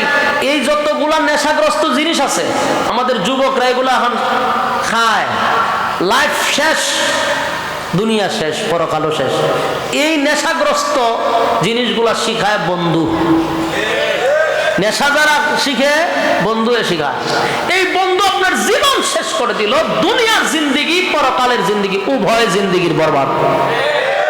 বলুন, বন্ধু একটা গুরুত্বপূর্ণ জায়গা। সেই জায়গাতে যদি আপনি অযোগ্যকে আপনার বন্ধু বানান, আপনার লাইফ ধ্বংস করে দিবে। তার সাথে বন্ধুত্ব করবেন না, সাবধান, খুব সাবধান, খুব সাবধান। বন্ধুত্ব সবার সাথে চলে না। সে আপনার ওজন বুঝবে না, আপনার মানুষের সামনে সে ফাতলা বানাই দিবে, আপনার ইজ্জত সে নষ্ট করে ফেলবে। এই জন্য যোগ্যবান বন্ধু দরকার, যার কাছে আপনি সব শেয়ার করবেন। এটা ভালো একটা বন্ধু দরকার। আউল ফাউলদেরকে বন্ধু বানাইবেন, লাইফ শেষ। কথা বুঝতে চায়? উকবার বন্ধু ছিল মারাত্মক। বন্ধুরা কয়, তুই যে অরিজিনাল না ডুপ্লিকেট কেন বুঝো? যদি আমরার কথা মানস তাহলে বুঝুম তুই আমরার দলে আসস, আর না মানলে তুই মোহাম্মদের দলে। উকবা তো শয়তান আগে তি ছিল, সে খুব দুষ্ট ছিল। রাসূলের একবার নামাজরত অবস্থায় এই উকবাই কিন্তু রাসূলের এই শরীরের মধ্যে উটের নারী বুড়ি রাখছিল। উকবা আগের থেকে শয়তান, খুব মারাত্মক খারাপ ছিল। দুস্থ তোরা যা বলবি তা মানতে বাধ্য। দুস্থরা মিল্লা এরা পরামর্শ দিল, যেই জবান দিয়ে কালেমা পড়ছস, এই জবান থেকে মোহাম্মদের সুন্দর চেহারার মধ্যে তুতু মারতে হবে। নাউজুবিল্লাহ। আপনারা নাউজুবিল্লাহর আওয়াজটা আন্তরিকতা নাই, নবীর প্রতি মহব্বত কম। এখন চিন্তা করেন, বন্ধু কত খারাপ হইলে এমন পরামর্শ দিতে পারে? কথা হয় না? আজকের সমাজের যুবক কেমনে ধ্বংস হয়? নাচ গানের জন্য বন্ধু বন্ধুরা নিয়ে যায়, রাতের রানীদের সাথে যারা দেখা করতে যায়, ক্লাবে নাচানাচি করে, বন্ধু বন্ধুরা নিয়ে যায়। ক্লাবে একা একা যায় না, বন্ধু বন্ধুরা নিয়ে যায়। যারা বোতল খায় হমানে, বন্ধুরা মিল্লা বোতল খায়, একা বোতল খায় না। কিছুতে টাকা লাগায়, একা লাগায় না, বন্ধুরা মিল্লা লাগায়। দর্শন, এরপর ইফটিজিং, সাদাবাজি, টেন্ডারবাজি, সমাজের মধ্যে যত অপকর্ম আছে সব বন্ধুরার সাথে জড়িত। আপনার সন্তানকে, আপনারও দায়িত্ব আছে আপনার সন্তানের প্রতি। কার সাথে মিশতেছে, কার সাথে যাইতেছে, এগুলোর দায়িত্ব মা বাবা। মা বাবা একটা সময় আমার কাছে বিচার দেয়, সন্তান কথা শুনে না। যে সময় কন্ট্রোলে ছিল, কন্ট্রোলে রাখলেন না কেন? এখন কন্ট্রোলের বাহিরে, এখন আপনাকে ফাত্তাই দেয় না, বাবা হিসেবে সম্মানও করে না। কেন? বেয়াদবদের সাথে চলাফেরা করে, নেশাগ্রস্ত বন্ধুদের সাথে চলাফেরা করে, তার লাইফ তো ধ্বংস। এই জন্য আপনার সন্তানের দায়িত্ব আপনার নিতে হবে। আমার সন্তান কয়টার সময় ঘরে আসলো, কয়টার সময় বাহির হইল, এগুলো দায়িত্ব আপনার। আমাদের দেশে দেখবেন, আমার মুর্শিদও মাঝে মধ্যে যায়, প্রশাসনের লোক গিয়া মাইক একটা লইয়া কয়, মাদক মুক্ত পরিবেশ আমরা গড়ে তুলতে হবে। কি বক্তব্য দেয় ইমাম সাহেবের মিম্বরের সামনে কারিয়া। মাঝে মধ্যে মেজাজটা গরম হয়, কিন্তু কইতারি না, কারণ হইলো বিপদ তো আমরাও আছি, সব কথা তো আর কইতে পারি না। বেটা কিয়ামত পর্যন্ত এরকম বক্তব্য দিতে পারবে, মাদক মুক্ত হবে না। সুর রে কয় চুরি কর, আর গিরস রে কয় সজাগ থাক। কথা বুঝতেছেন নি? মাদক মুক্ত হইতো, মাদক কর্তৃক আসে, ট্যাবলেট কর্তৃক আসে, বাংলাদেশে তো উৎপাদন হয়। কথা হয় না? এটি যেখান থেকে আসে ওখান থেকে আসার সুযোগ দেয়, আর বাংলাদেশ আসার পর খাইস না। এটা বাউতাবাজি সারানোর দরকার। এদেশের মানুষের লাইফ নষ্ট করে দিচ্ছে, যুবকগুলির পড়া লেখা যা আছে সব শেষ। এগুলো আসে সব দাদার দেশ থেকে। কথা বুঝতেছে? কেমনে? আমার বাড়ি একবারে বর্ডারের কাছে, আমার বাড়ি হলো হবিগঞ্জ, পাশে হইলো চা বাগান। আমার বাড়ির থেকে চা বাগান শুরু, চা বাগানের সাইডে দিয়ে আমার বাড়ির থেকে ওই দাদার দেশের আলু দেখা যায়, এরকম লাইট দেখা যায়, আমার বাড়িতে দেখা যায়। ওখানটা বড় বড় এই জ্ঞান গলে এইদিকে ঢুকে, মোটর সাইকেল দিয়ে দিয়ে ঢুকে দুমছে, এটা লইয়া ভিতরে ঢুকে, ঢুকবার সময় খুব সুযোগ দেয়, তাড়াতাড়ি বেরো তাড়াতাড়ি বেরো। এটা বাংলাদেশে আবার পরে, এরপরে খাইস না। বিলার সামনে যদি শুটকি দিয়া সামনে লটকায় রাখে, বিড়ালের কিন্তু সবচেয়ে প্রিয় খাবার হলো শুটকি। শুটকিটা যদি আপনি নাকের ধারে দিয়া বলে, বিলাই সাবধান, এটা তোর সামনে দিছি ঠিক, কিন্তু খাইবে না, এটার ভাই চাইবেও না, সেপ পালাই দে, চাইস না। বিলাই এটা কোন ধরনের বিচার আমি বুঝলাম না। তো বুঝোস না? বলে না, তোর সামনে, আমার সামনে রাখলেন আমার ফেভারিট খাবার, তা আমার ঘরে এটা ধরতাম না, ধরলে জিয়াল দিবেন, ফাঁসি দিবেন, ঘটনা কিতা। তখন বিড়ালে তো বাসা নাই, হে হের বাসায় কয়, কিরকম আইন জুতা দা দেই আমি। বিড়ালে হয় এরকম আইন যারা করছে এরা কপালে জুতা দামারি। আমার ফেভারিট খাবার আমার নাকের সামনে দিয়া খাইস না, খাইলে জরিমানা। তো এই খাবারটা তুই বাস্ক বন্দি করে তো, ঠিক না? বাস্ক বন্দি করে তুই হজ বলে বাস্ক করলে খাইস না, যুক্তি আছে। আমার সামনে ওপেন করে রাখবে না, এরপরে খাইস না, এটা তো ফাইজলামি, ঠিক না? এই সমস্ত নেশাগ্রস্ত জিনিস ওপেনে আনে, এরপরে খাইস না, খাইলে কিতা করবে? খাইলে সাইড দেওয়ালের ভিতরে বন্দি করে তোল। তো বেটা এটা তুই ডুবলে দিতে আসলে না। এই খাস এই সাইড দেওয়ালের ভিতরে যাওয়ার আগে তো এই জিনিসগুলো তো ভিতরে ঢোকার জন্য নিষেধ করা দরকার ছিল। যে গেট দিয়ে আসে ওই গেটের লোক রাখার দরকার ছিল, ঠিক না? সব উল্টা পাল্টা। যেন আমরা উলামায়ে কেরাম আপনাদেরকে সবসময় ভালো পরামর্শ দিই, আপনার সন্তানদেরকে আপনার মোটের মধ্যে রাখবেন, বাজে বন্ধুদের সাথে যেন চলাফেরা না করে। কথা বুঝতেছেন? এবার শুনেন, উকবার বন্ধুগুলা তো এমনি হলো দুষ্ট, আবার কেমন একটা বুদ্ধি দিছে চিন্তা করছেন? কই যেই জবান দা কালেমা পড়ছস, ঠিক ওই জবান দিয়া আব্দুল্লাহর পুত্র মুহাম্মদের সোনার চেহারার মধ্যে যদি তো মারতে পারস, নাউজুবিল্লাহ, তাহলে আমরা বুঝবো তুই আমাদের দলে আসস, আমরা খুশি হয়ে যাব। কেমন বন্ধু, এর পরামর্শ দিছে। হ্যাঁ, কিন্তু এরকম চিন্তা ভাবনা করছিল না, কিন্তু যে বন্ধুর সাথে চলে, হয়তো দোস্ত আমি রাজি, নাউজুবিল্লাহ, হ্যাঁ আমি রাজি। কেন রাজি? গদির জন্য, চেয়ারের জন্য। পলিটিক্সের কালেমা পড়ছে তো, এই গদির জন্য মানুষ সব করতে পারে, সব। উকবায় যারা করছে সব করতে পারে মানুষ। উকবায় আমি রাজি। 4-5 জন মিল্লা এরা রাসূলের কাছে গেছে। আল্লাহ রাসূল খানায় কাবার থেকে দূর থেকে এরা দেখছে এরা যে আসতেছে। রাসূলের ভিতরে তো মায়া মহব্বতের অভাব নাই। রাসূল একেবারে দরদ মাকা দিল নিয়া রাসূল উঠে দাঁড়ায় গেছে, দাঁড়ায় আস্তে আস্তে এদের দিকে আরো আগায় যাইতেছে। আল্লাহর হাবিব মনে করছে গতকালকে কালেমা পড়াইছি, মনে হয় গো বন্ধুদেরকে লইয়া আজকে সবার সামনে কালেমা পড়বে। নবী ভাবছে একটা, তারা করতে আসছে আরেকটা। আল্লাহর হাবিব ভাবছিল, হায় রে নেতারে কালকে কালেমা পড়াইছি, আজকে নেতায় আরো 5 জন নেতা নিয়ে আসছে, এরা যদি কালেমা পড়ে গো ইসলামের শক্তি বেড়ে যাবে। কারণ নেতায় কালেমা পড়লে ইসলামের শক্তি বাড়ে। কারণ হযরত ওমর আল্লাহর কাছ থেকে নবী উমর রে ছায়া আনছে, সুবহানাল্লাহ। খলিফাতুল মুসলিমিন হযরত ওমর ইসলাম ধর্ম গ্রহণ করার পরে ইসলামের শক্তি বাড়ছে না কমছে? অনেক গুণে বেড়ে গেছে। ওমর ইসলাম ধর্ম গ্রহণ করার পরে প্রকাশ্যে নামাজের অনুমতি আসছে, সুবহান। হযরত ওমর বলেন, হাবিব আমি ওমর কালেমা পড়ছি গো, আর আজকে আপনি লুগাইয়া নামাজ পড়বেন, এটা তো হতে পারে না। আমি আপনারে ওয়াদা দিলাম আজকে থেকে আপনি প্রকাশ্যে নামাজ পড়বেন। আল্লাহর হাবিব আমারে অনুমতি দেন, আমি একটা বক্তৃতা দিব। হযরত ওমর তরবারি লইয়া জোরে জোরে বক্তব্য দিতে লাগলো। মক্কা নগরীর কুরাইশ বংশের লোকেরা এবং যত লোক আছে সবাইকে আমি সাবধান করে দিলাম, আমি উমর ইসলাম ধর্ম গ্রহণ করছি, প্রকাশ্যে নামাজ হবে। পারত যদি কেউ বাধা দিতে, কার সন্তান এতিম করতে চাস আমার তরবারের কাছে আয়, কার বিবিকে বিধবা বানাইতে চাস আমার তরবারের কাছে আয়। এবার আবু জাইল্লা ঘর থেকে কয়, সব বানাচ্ছে তোমার বক্তব্য কে দে রে আমার এলাকায়? আবু জাইল্লা ঘর থেকে বাইরে গিয়া দেহে উমর বক্তব্য দেয়। উমর রে দেখে আবু জাইল্লা পিছন দিকে না চাই একটা দৌড়টা করে গেছে। আপনারা দেশ কুত্তায় খাদ্য লাগতে দেখছেন নি? কুকুরে দেখছে, দেখার মধ্যে খালি দেখলেই তোরা কিছু শিখেন।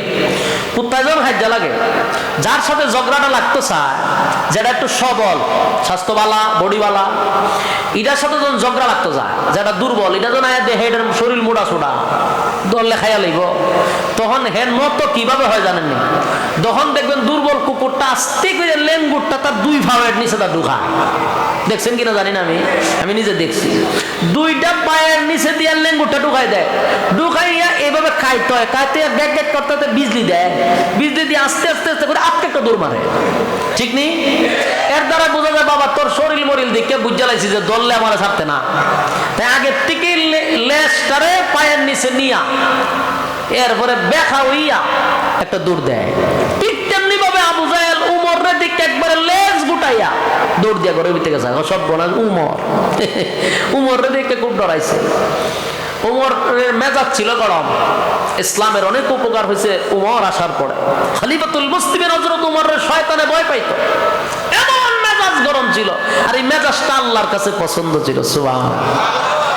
উমরকে বলা হয় মেজাজে ওহী, যার মর্জি মিজাজ মতো আল্লাহ কোরআনের বহু জায়গায় আয়াত নাযিল করছে। সুবহানাল্লাহ। উমরের মেজাজ গরম ছিল। একবার রাসূল এক সাপরিয়ারে কইতেছে তোর গাটি কিতা, এক কয়টার ভিতরে সাপ আছে। রাসূল কই দেখি, এবার দেখাইতাম না। দেখাস না, এখন আর দেখাবো না। রাসূলটা না করে দেখাইতো না। রাসূল দুইবার কইছে, হে রাসূলের পাত্তাই দেয় না। আল্লাহ রাসূল সভ্য না, সেদিন আমার দেখা হই না, তো দেখায় না শেষ। রাসূল চলে যাবে, রাসূল চলে যাবে, হঠাৎ করে রাসূল তাকায়া দেখে হের নিচে যে তাকায়া দেখে প্রস্রাব করতেছে দাঁড়াইয়া, আবার দেহ শরীর কাঁপতেছে, চোখ দুইটা ভরে গেছে। রাসূল কই ইন্না লিল্লাহ, আমি তো তোমার কোনো কষ্ট দিছি না, আমি তোমার কি ধমক দিছি, আমার দ্বারা কি কোনো কষ্ট পাইছ? তখন দেখে খালি কাঁপে আর মুতে, আবার চোখ দুইটা বড় বড়। রাসূল কয় আমি কি কষ্ট দিলাম, তারা তো কোনো ধমক দিলাম না, এইভাবে এরকম অবস্থা কেন হইলো? রাসূল হঠাৎ করে ভিসা তাকায়া দেখে উমর খাড় হইছে। খলিফাতুল মুসলিমিন উমর যে খাড় হইছে, তরবারি একবার ঢুকায় একবার বের করে। এই দৃশ্য দেখতে জাগাত মুতে দিছে এবং কাঁপা শুরু করছে। রাসূল কয় সর্বনাশ, এই কারণে তুই কই হেরি অবস্থা কেটে? উমর রে হয় তোমার চোখ লামাও, তোমার এই চোখ দেখতে হেতে জাগাত মুতে দিছে। খলিফাতুল মুসলিমিন উমরকে দেখলে ডরাইতো, ভয় শয়তানে পর্যন্ত ভয় পাইতো। শয়তান উমর যে রাস্তা দিয়ে যাইতো, শয়তান ভুল ওই রাস্তাতে যাইতো না। চিন্তা করেন উমরের কেমন গরম মেজাজ। উমর কালেমা পড়ছে, আল্লাহর কাছ থেকে উমরের ছায়া আনছে। নেতায় কালেমা পড়ার কারণে ইসলামের উপকার হয়েছে নি? ওই কারণে রাসূল ভাবলো উখবার তো একটা নেতা, সাথে কতগুলো আছে, আবু জাহেল একটা নেতা, আবু লাহাব নেতা, এরপরে আরওয়াজ উমাইয়া, এগুলো সব তো নেতা। তিনি যদি আমার ইসলামের পক্ষে চলে আসে তো আমার আর কোনো সমস্যা নেই। রাসূল দিল মাথা দরদ লইয়া রাসূল উচ্চা এদের দিকে আগানো শুরু করছে, যে এরা আমি একটু সম্মান দিয়ে আরো আনি। সুবহানাল্লাহ। আল্লাহর হাবিব দিল মাথা দরদ লইয়া সামনের দিকে আগাইতেছিল, আর ওই বেঈমানের বাচ্চাগুলি দুশমনী লইয়া নবীর দিকে আগাইতেছিল। নবী যায় রে মহব্বত লইয়া, তারা আসে দুশমনী লইয়া। নবী যায় মহব্বত লইয়া, তারা আসে দুশমনী লইয়া। আল্লাহর হাবিব মুস্কি মুস্কি হেসে সামনের দিকে যায়। হায় রে, গতকালকে কালেমা পড়াইছিলাম, আর আজকে মনে হয় গো বন্ধুদেরকে লইয়া আসছে প্রকাশ্যে কালেমা পড়বে। আল্লাহর হাবিব খুশি হইয়া নবী আমার দৌড়াইয়া সামনের দিকে যায়, কিন্তু উখবার সামনের দিকে আসতেছে দুশমনী লইয়া। ঠিক এরই মাঝখানে উখবা তুতু দেওয়ার আগেই নবীর চেহারা মুবারকের দিকে যখন তাকাইছে, উখবার ভিতরে একটা মসুর মারছে। এত সুন্দর চেহারার মধ্যে কেমনে গো আমি তুতু মারি?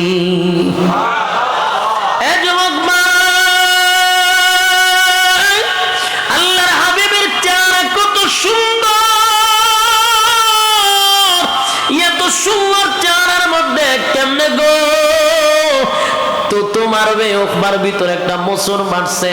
যেই চেহারার দিকে তাকাইলে আমার নবীর চেহারা এত সুন্দর ছিল রে, নবীর চেহারার দিকে তাকাইলে ক্লান্তি দূর হয়ে যেত, ক্লান্তি দূর হয়ে যেত। নবীর চেহারার দিকে তাকাইলে কিদা পর্যন্ত নিবারণ হয়ে যেত। আল্লাহর নবীর চেহারা এত সুন্দর ছিল, যে চেহারার দিকে তাকাইলেই মানুষ বুঝতে পারত উনি আল্লাহর পয়গম্বর। এই নবুয়তের চেহারা এত সুন্দর চেহারা, হায় কত সুন্দর চেহারা। উখবা সাহাবায়ে কয় কেমনে রে তুতুমাডি, যে চেহারার দিকে তাকাইয়া সাহাবায়ে কেরাম তৃপ্তি পায়। আর আল্লাহ বলেন আমার বন্ধুর যে সুন্নাত আমি আল্লাহ কাউরে বানাই নাই, কাউরে বানাই নাই। হযরত জিবরাইল আলাইহিস সালাতু ওয়াস সালাম পর্যন্ত বলতে বাধ্য হয়। জিবরাইল বলেন আমি হাজার হাজার লক্ষ বছর আগে আমি জিবরাইলের সৃষ্টি হইছে, আমি 1 মিনিটের ভিতরে গোটা পৃথিবীটা কয়েকবার চক্কর দিতে পারি নেই। আমার জীবনে যত মাখলুক দেখছি আমার জিন্দেগির মধ্যে বলতে পারি আল্লাহর পয়গম্বর নবী মুহাম্মদুর রাসূলুল্লাহ সাল্লাল্লাহু আলাইহি ওয়াসাল্লামের চেয়ে সুন্দর আমি আর কাউরে দেখি নাই। এই জোরে কোন সুবহানাল্লাহ। হযরত জিবরাইল বলেন আমার জিন্দেগিতে তো সুন্দর কাউরে দেখি না। আল্লাহ ডাক দিয়ে বলেন জিবরাইল রে তুমি কি দেখছো আর কি দেখবা? তুমি বলছো দেখি না, আর আমি আল্লাহ বলি আমার বন্ধুর চেয়ে সুন্দর আমি কাউরে বানাই না। তুমি দেখছো না, দেখবা কোথা থেকে? আমি তো বানাই নাই, আমার বন্ধুর চেয়ে সুন্দর কাউরে বানাই নাই গো। আল্লাহ বলেন আমার বন্ধুরে আমি দেখার জন্য বন্ধুরে সব সময় দেখি আমার মন ভরে না, আমি আমার বন্ধুরে দ্বারে বসাইয়া দেখার জন্য বন্ধুরে আমি ইনভাইট করছিলাম। বন্ধু গো আপনার আমি দাওয়াত দিলাম, বন্ধুরে বন্ধু দাওয়াত দিয়া নিয়া দুনিয়াত না বন্ধুরে দাওয়াত দিয়া নিছে 7 আসমান টপকাইয়া সিদরাতুল মুনতাহা টপকাইয়া আরশ আজিমে বসাইয়া বন্ধুর পাশে বন্ধুরে বসাইয়া বন্ধু বন্ধু গল্প করছে আর মন বড়ে কুদরতি নজর দিয়া বন্ধুরে দেখছে। এ যুবক ভাই যে চেহারার দিকে তাকাইয়া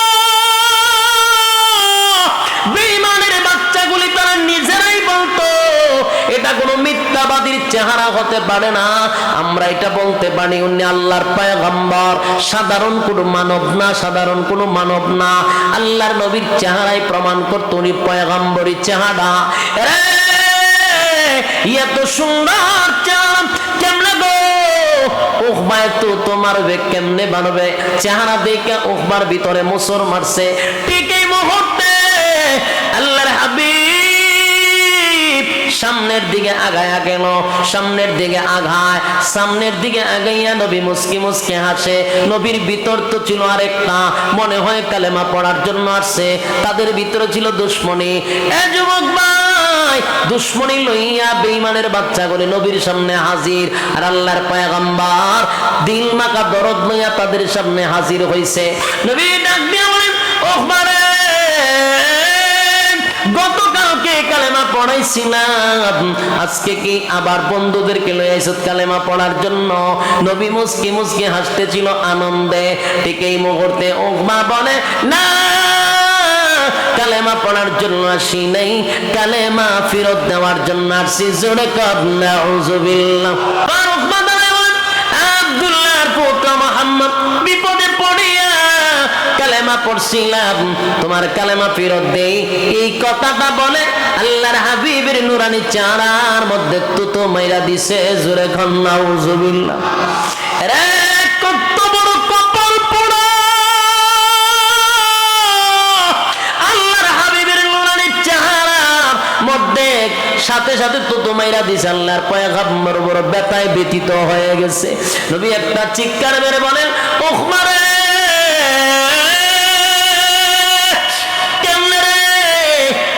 চেহারার মধ্যে তো তোমার লি, গতকালকে তোরে আমি কালেমা পড়াইয়া জান্নাতের টিকেটটা তোর হাতে ধরাইয়া দিলাম, আর আজকে এতগুলা মানুষের সামনে আমার চেহারার মধ্যে তো তোমাইরা জাহান্নামের টিকেট লইয়া গেলি। আল্লাহর পয়গম্বর এত কষ্ট পাইছে, নবী দিল মাথা দরদ লইয়া গেছিল কালেমা পড়ানোর জন্য, উল্টা নবীর এত অপমান করছে। আল্লাহর হাবিবের কলিজাটা ভেঙ্গে টুকরা টুকরা হয়ে গেছে, ভেঙ্গে টুকরা টুকরা হয়ে গেছে। নবী আমার কান্দে, নবী মাটি বসে কান্না শুরু করলো, আর ডাক দিয়ে কই উকমারে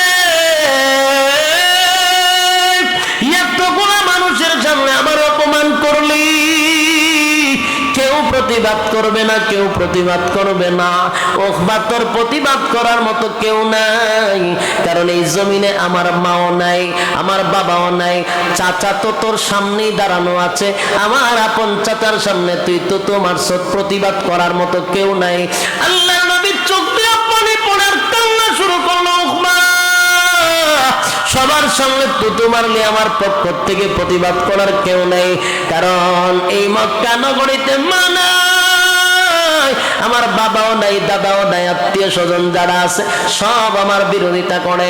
আল্লাহর পয়গম্বর চোখের পানিগুলো ছেড়ে দিয়া কান্দে রে। আল্লাহ রাব্বুল আলামিন ডাক দিয়া বলেন, রে জিবরাইল, আমার বন্ধুর কান্না বরদাস্ত করতে পারি না। আমার বন্ধু ওখানে বৈশা বৈশা কান্দে, প্রতিবাদ করার কেউ নেই। না না, আমার বন্ধুর কান্না আমি আল্লাহ বরদাস্ত করতে পারি না। আল্লাহর পক্ষ থেকে তখন দুইটা আয়াত নাজিল হয়ে যায়, যেই দুইটা আয়াত আমি আপনাদের সামনে তেলাওয়াত করেছিলাম। শুরুতেই বলেছিলাম কেন নাজিল হইল, কোন কারণে নাজিল হইল, কোন ঘটনারে কেন্দ্র করে নাজিল হইল। আল্লাহ রাব্বুল আলামিন আমার তেলাওয়াতকৃত আয়াতটা এই ঘটনারে কেন্দ্র কইরা নবীরে সান্ত্বনা দেওয়ার জন্য রব্বে কারীম দুইটা আয়াত নাজিল করে। জিবরাইল আলাইহিস সালাতু ওয়াস সালামকে পাঠায় দেয়, জিবরাইল, আমার বন্ধুর প্রতিবাদ করার মতো কেউ নাই রে। আমি আল্লাহ ওয়াদা দিলাম আমার বন্ধুর পক্ষে প্রতিবাদ আমি স্বয়ং আল্লাহ করব। তাড়াতাড়ি যা আয়াত দুইটা লইয়া নবীর সামনে এসে বলেন, নবী গো, কাইন্দেন লাগো নবী,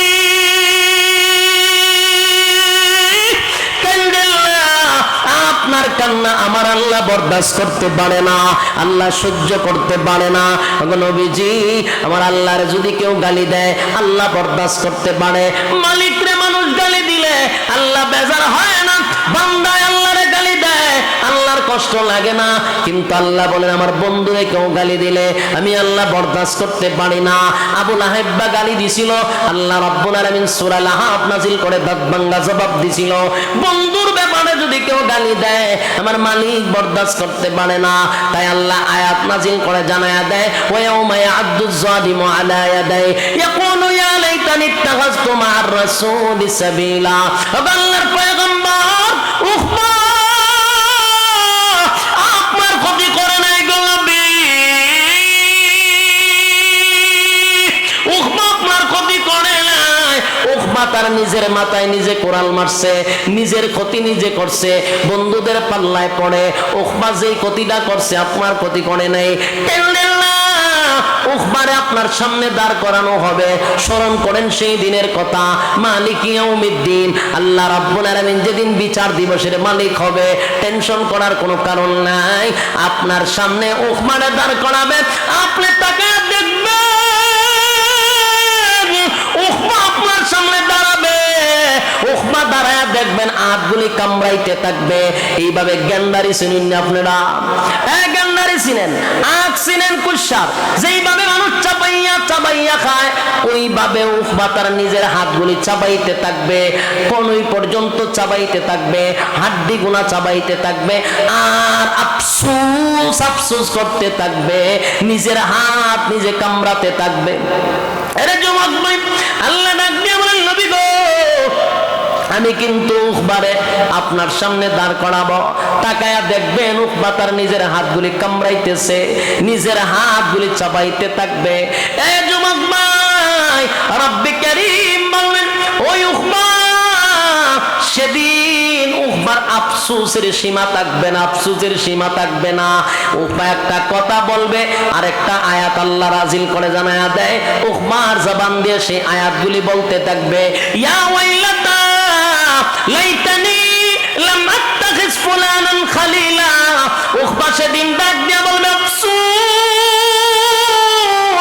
আফসোস আমার আফসোস, হায় রে, এমন একটা বন্ধু পাওয়ার পরেও আমি বন্ধু হারাইলাম, লম্পট বন্ধুদের পেছনে পড়া আমি আসল বন্ধু হারাইলাম, চিরস্থায়ী জাহান্নামী হইলাম। আমি জান্নাতের টিকিট পাওয়ার পর আজকে বন্ধুর কারণে জাহান্নামী হয়ে গেলাম। আফসোস করতে থাকবে, আফসোস আফসুস ইয়া ওয়াইলাতা লাইতানি লাম আত্তাখিজ ফুলানান খলিলা, অমুকের ছেলের বন্ধু না বানাইতাম, অমুকরে বন্ধু না বানাইতাম, তমুকরে বন্ধু না বানাইতাম।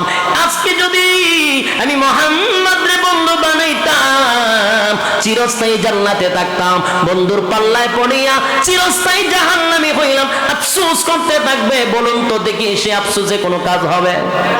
কথা হয় না। এ যুবক ভাই, যেই কথা বলতেছিলাম, আয়াত নাজিল হইল ১৫০০ বছর আগে। ১৫০০ বছর আগে উখবারে কেন্দ্র করে আল্লাহ আয়াত নাজিল করছে, কিন্তু আয়াত কিন্তু ১৫০০ বছর পরে শেষ নাই। এই আয়াতের হুকুম থাকবে কিয়ামত পর্যন্ত। সহজে বোঝানোর জন্য বলছি, বেনামাজির বিরুদ্ধে আয়াত নাজিল হয়েছে ১৫০০ বছর আগে, তখনকার বেনামাজির জন্য। বর্তমানের বেনামাজির জন্য আয়াত কি অন্য কোনো একটা আছে না? আগের আয়াতে সুদখোরের জন্য রব্বি কারীম যে আয়াতগুলি নাজিল করছিল তখনকার সুদখোরের জন্য, ২০২১ সালের সুদখোরের জন্য আয়াত কিন্তু একটা। কিয়ামতের আসরের আযান পর্যন্ত এই আয়াত কিন্তু সুদখোরের জন্য একটা। কথা হয় না? ঠিক তেমনি উখবাকে কেন্দ্র করে রব্বি কারীম আয়াতগুলি নাজিল করছিল। উখবা কিয়ামতের মাঠে বলবে ইয়া ওয়াইলাতা লাইতানি লাম আত্তাখিজ ফুলানান খলিলা। এখানেই শেষ না। উখবার মতো উখবার চাচাতো ভাই, মামাতো ভাই, খালাতো ভাই কিয়ামত পর্যন্ত থাকবে কিনা? কথা কয় না? উখবা বেয়াদবি করছে নবীর সঙ্গে, উখবার চাচাতো ভাই, মামাতো ভাই বেয়াদবি করবে আলেমদের সাথে। কথা হয় না? এটা কিন্তু কিয়ামত পর্যন্ত চলবে। এখনকার যত জারজ সন্তান আছে সব উখবার জারজ সন্তান। যারা আলেমদেরকে গালি দেয়, কোরআনের আওয়াজ বন্ধ করে দিতে চায়, বুঝবেন এরা কোনো না কোনো সূত্রে উখবার অবৈধ সন্তান। আরে যুবক ভাই, এই উখবা যে আয়াত নাজিল করছিল, উখবার জন্য যে আয়াত ছিল, উখবার চাচাতো ভাই, মামাতো ভাই, উখবার অবৈধ সন্তানগুলি কিয়ামত পর্যন্ত উলামায়ে কেরামদের বিরোধিতা করবে, মাদ্রাসার বিরোধিতা করবে, দ্বীনি শিক্ষার বিরোধিতা করবে, কোরআনের আওয়াজ বন্ধ করে দেওয়ার চেষ্টা করবে। আল্লাহ রাব্বুল আলামিন বলেন আয়াত কিন্তু একটা, তারাও কিয়ামতের মাঠে আয়াত বলতে থাকবে ইয়া ওয়াইলাতা লাইতানি লাম আত্তাখিজ ফুলানান খলিলা। হায় আফসোস, হায় আফসোস, অমুকের ছেলের যদি বন্ধু না বানাইতাম, তমুকরে যদি বন্ধু না বানাইতাম, সুদখোররে বন্ধু না বানাইতাম, ঘুষখোররে বন্ধু না বানাইতাম, বেনামাজিরে বন্ধু না বানাইতাম, জেনাখোররে বন্ধু না বানাইতাম, টেন্ডারবাজ সাদাবাজরে যদি বন্ধু না বানাইতাম। এ যুবক ভাই, সেদিনও বলতে থাকবে আফসোস, আমি যদি গ্রামের সবচেয়ে সরল সোজা নামাজি ব্যক্তিকে বন্ধু বানাইতাম, আমি যদি মসজিদের মুয়াজ্জিনরে বন্ধু বানাইতাম, আমি যদি মসজিদের ইমামরে বন্ধু বানাইতাম, আমি যদি মাদ্রাসার শিক্ষকরে বন্ধু বানাইতাম, মাদ্রাসার ছাত্র বন্ধু বানাইতাম, আজকে আমি চিরস্থায়ী জাহান্নামী হই না। শুধু বন্ধুদের কারণে মানুষ জাহান্নামী হবে। সেদিন আফসোস করতে থাকবে, নিজের হাতগুলা চাবাইতে থাকবে, গেন্ডারের মতো, কোনো লাভ হবে না। হ্যাঁ বলেন, কোনো লাভ হইব? তাহলে বন্ধুর থেকে সাবধান কিনা? কথা হয় না? যারে তারে বন্ধু বানানো যাবে না গো। যার সাথে যার মহব্বত, তার সাথে তার কিয়ামত। বন্ধুর ক্ষেত্রে খুব সাবধান। আমি যতটুকু বোঝানোর চেষ্টা করছি, তখনকার আবু লাহাব এবং আবু জাহেল, উখবাকে নিয়ে আল্লাহ এই আয়াত নাজিল করছিল তাদের বন্ধুকে কেন্দ্র করে। কিয়ামত পর্যন্ত আবু জাহেলের উত্তরসূরি, আবু লাহাবের উত্তরসূরি এবং উখবার উত্তরসূরি আছে না নাই? এরা করছে নবীর সাথে বিয়াদবি, এখনকার আবু জাহেলগুলি বিয়াদবি করবে আলেমদের সাথে। এটাই স্বাভাবিক। আয়াত কিন্তু একটাই, তারাও এইভাবে আফসোস করতে থাকবে। এই জন্য ইয়ং জেনারেশনদেরকে বলি, আপনাদেরকে সতর্কভাবে বলছি, বন্ধুর থেকে খুব সাবধান। বন্ধু বানাইতে গেলে যাচাই বাছাই করে বানাইবেন। সরল সোজা হোক, নামাজি হোক, এই লোকটাকে বন্ধু বানাবো। মসজিদের মুয়াজ্জিনের সাথে বন্ধুত্ব করতে চায় না, সামাজিকতা বজায় রাখতে পারে না। মুয়াজ্জিন সামান্য একটা চাকরি করে, তার সাথে বন্ধুত্ব করতে চায় না। মসজিদের ইমামের সাথে বন্ধুত্ব করতে চায় না, মাদ্রাসার শিক্ষকের সাথে বন্ধুত্ব করতে চায় না। সেদিন আফসোস থাকবে, শুধু আফসোস। হাত কামড়ে লাভ হইব নি? কথা হয় না? আল্লাহ আমাদের বুঝার তৌফিক দান করে, সকলে বলে আমিন। আল্লাহ যেন আমাদেরকে ভালো বন্ধু, যেন বন্ধু বাছাই করে যেন বন্ধু বানাইতে পারি। আল্লাহওয়ালা দিনদার আলেমদেরকে আমরা বন্ধু বানাবো ইনশাআল্লাহ। রব্বি করিম আমাদেরকে কথার উপরে বলনেওয়ালা শুননেওয়ালা উভয়কে আমল করার তৌফিক দান করুক, আমিন। উঠেন কা মোনাজাত হয়ে যাবো। আল্লাহুম্মা সাল্লি আলা মুহাম্মদ ওয়া আলা আলি মুহাম্মদ কামা সাল্লাইতা আলা ইব্রাহিম ওয়া আলা ভাইয়া এই মাইকটা সম্ভব না, এটা তো ওয়াজ করছি কষ্ট করছি। আল্লাহুম্মা সম্ভব না আল্লাহুম্মা সাল্লি আলা মুহাম্মদ ওয়া আলা আলি মুহাম্মদ কামা সাল্লাইতা আলা ইব্রাহিম ওয়া আলা আলি ইব্রাহিম ইন্নাকা হামিদ। সাউন্ড লাগতো না, আমি এমনি দিলাম বলে, কিন্তু এটা তো দিলে আমার 2 দিন ওয়াজ করা যেত না, এমনি যে অবস্থা। اللهم صل على محمد وعلى ال محمد كما صليت على ابراهيم وعلى ال ابراهيم انك حميد مجيد। আমরা সবাই দোয়া শরীক হই। অত্যন্ত সুন্দর আয়োজন, আপনাদের এটা ঐতিহ্যবাহী একটি দ্বীনি প্রতিষ্ঠান। এই প্রতিষ্ঠানের উলামায়ে কেরাম ইনশাআল্লাহ একজনও এরকম চিন্তা করবেন না যে উলামায়ে কেরাম আসবে কিনা, প্রত্যেকটা উলামায়ে কেরাম এখানে হাজিরা দিবে ইনশাআল্লাহ। আল্লাহ তাআলা আপনাদের এই প্রতিষ্ঠানটাকে কিয়ামত পর্যন্ত কবুল করুক, আমিন। দোয়া শুরু করে আল্লাহুম্মা আমিন। ربنا ظلمنا أنفسنا وإن لم تغفر لنا وترحمنا لنكونن من الخاسرين ربنا لا تزغ قلوبنا بعد إذ هديتنا وهب لنا من لدنك رحمة إنك أنت الوهاب إن صلاتي ونسكي ومحياي ومماتي لله رب العالمين لله رب العالمين রব্বুল আলামিন। আল্লাহ আপনার কুদরতি নজর দিয়ে একটু তাকায়া দেখেন, আপনার কতগুলি মায়ার বন্দা আরামের ঘুম হারাম করে নরমাল বিছানার মধ্যে ঘন্টার পর ঘন্টা তারা বসে আছে। রব্বুল আলামিন কত সাদা সাদা দাড়িওয়ালা মুরব্বিরা হাত বাড়াইছে, এর মালিক কত হাজি সাবরাই কানে হাত বাড়াইছে, মাদ্রাসার তালবে ইলমরা হাত বাড়াইছে। আয় আল্লাহ তাআলা তরুণ যুবক ভাইরা আমার হাত বাড়াইছে, পর্দার আড়ালের মা বোনেরা হাত বাড়াইছে, জাতির শ্রেষ্ঠ সন্তান হযরত উলামায়ে কেরামরা হাত বাড়াইছে। আমি গুনাহগার নাগান্দা নাফরমান নালায়েক অযোগ্য আল্লাহ তাদের সঙ্গে 2টা হাত বাড়াইছি। মেহেরবানি করে গো আমাদের জীবনের সগীরা কবিরা ইচ্ছা অনিচ্ছা দেখাইয়া না দেখাইয়া অঙ্গ পতঙ্গর দ্বারাই যত গুনাহ করলাম মেহেরবানি করে আমাদের জীবনের ছোট বড় গুনাহগুলি মাফ করে দেন আল্লাহ। আমাদের জীবনের সগীরা কবিরা ইচ্ছা অনিচ্ছা দেখাইয়া না দেখাইয়া অঙ্গ পতঙ্গর দ্বারা যত গুনাহ করলাম মেহেরবানি করে মাফ করে দেন আল্লাহ। বাকি জিন্দেগি আপনার হুকুম রাসূলের তরিকা অনুযায়ী চলার তৌফিক দেন। যেমনে চললেন আপনি মালিক খুশি হন, ঠিক ওইভাবে আমাদের জীবনটাকে পরিচালনা করার তৌফিক দেন রব্বুল আলামিন। আমরা যারা হাত বানাইছি মাবুদ, আমরা আপনার সামনে আপনার কুদরতি রব্বুল আলামিন, আমরা ভিক্ষুকের মতো 2টা হাত কুদরতের দিকে বাড়াইছি। মেহেরবানি করে আপনার রহমতের দৃষ্টি আমাদের কাছ থেকে ফিরাইবেন না আল্লাহ। মেহেরবানি করে কুদরতি নজর দিয়ে একটু তাকায়া দেখেন, আমরা অসহায়ের মতো আপনার দিকে হাত বাড়াইছি। একটি দ্বীনি প্রতিষ্ঠানে অসংখ্য মুরব্বীরা সাদা দাড়িওয়ালা মুরব্বীরা হাত বাড়াইছে, উলামায়ে কেরামরা হাত বাড়াইছে, ছোট ছোট মাসুম বাচ্চারা হাত বাড়াইছে।